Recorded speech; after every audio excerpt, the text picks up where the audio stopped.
kawan-kawan, ternyata kita sudah mencapai untuk pengantar ya, divisi 10. Setelah kita bicara dari divisi 1 sampai kemudian divisi 6, divisi 7, kita sekarang nyampe di divisi 10, yaitu pekerjaan pemeliharaan.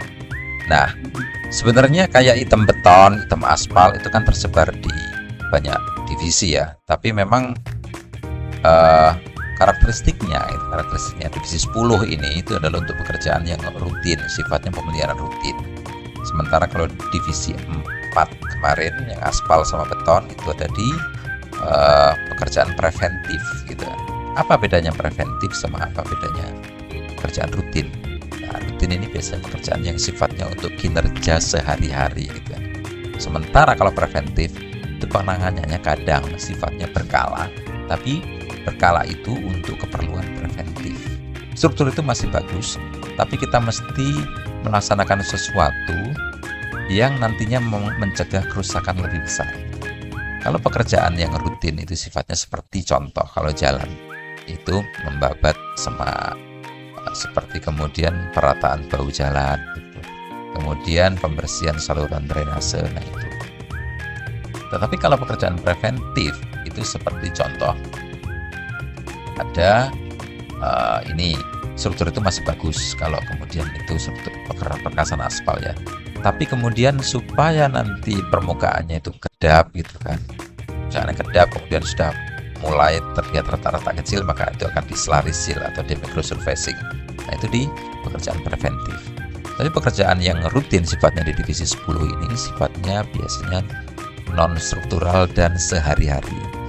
Kalau di preventif bisa saja dia non struktural tapi sifatnya berkala. Dia nggak setiap waktu dilaksanakan, tapi mungkin 2 tahun sekali, 1 tahun sekali gitu kan.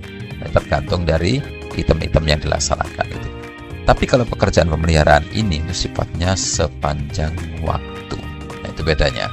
Sementara kalau pekerjaan-pekerjaan besar yang sifatnya berbasis mesin seperti pembangunan jalan baru, overlay, itu semuanya ada di divisi aspal divisi 6.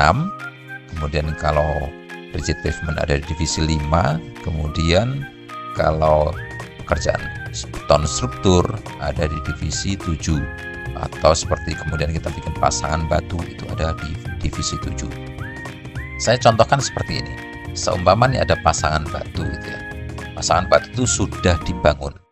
Kalau sudah dibangun, maka untuk pembersihan sehari-hari, semisal ada semaknya, ada rumput-rumputnya, ada pengecatannya gitu di patok-patoknya, itu memakai pekerjaan di divisi 10 gitu ya.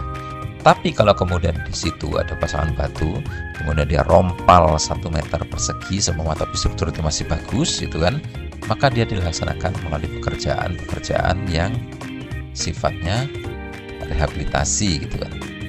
Tapi kalau kemudian dia membangun baru, sama sekali baru, itu dia harus ada di divisi 7. Bagaimana cara pengerjaannya, bagaimana cara pembayarannya, begitu ya. Seumpama ini pekerjaan aspal, itu aspal ada jalan baru itu masih bagus, kemudian ada semacam terkelupas sisi-sisi atasnya gitu ya, tapi struktur masih bagus, maka untuk niatan itu di preventif kerusakannya, maka kita memakai divisi 4 ya, pekerjaan preventif. Tapi kemudian kalau kemudian dia pekerjaan sehari-hari seperti ada lubang kecil gitu kan, ada kemudian semak-semak di sekitarnya dipotong, kemudian bahunya yang kemudian lebih tinggi kemudian diratakan supaya air mengalir, itu masuk di divisi 10. Kalau full bangun, overlay dan sebagainya itu ada di divisi 6. Biasanya orang mengartikan kalau di divisi 6 itu adalah pekerjaan yang berbasis mesin, kemudian bersifatnya baru dan punya nilai struktur, biasanya seperti itu. Biasanya, walaupun tidak selamanya seperti itu. Nah, di divisi 10 ini ada pemeliharaan jalan. Di sini ada indikator kinerja untuk kontrak pemeliharaan kinerja. Nah, berarti spek ini lebih cocok untuk pekerjaan yang sifatnya pemeliharaan kinerja, bukan seperti sistem swakelola gitu kan. Kemudian ada pemeliharaan jembatan, juga indikator kinerja untuk kontrak pemeliharaan kinerja. Jadi kalau sifatnya teman-teman dilaksanakan melalui swakelola, maka spesifikasi ini harus banyak penyesuaian gitu ya. Itu intinya seperti itu. Nah, Nanti kita akan coba bahas lagi kapan kita pakai swaklola, apakah kontrak penyedia. Nah, itu nanti di sistem cara-cara pengadaan. Dan nanti akan kita bahas lebih detail selain itu. Nah, untuk pengantar ini, saya kira cukup sampai sini. Nanti akan kita bahas lebih detail di divisi-divisi lain untuk mengulas itu.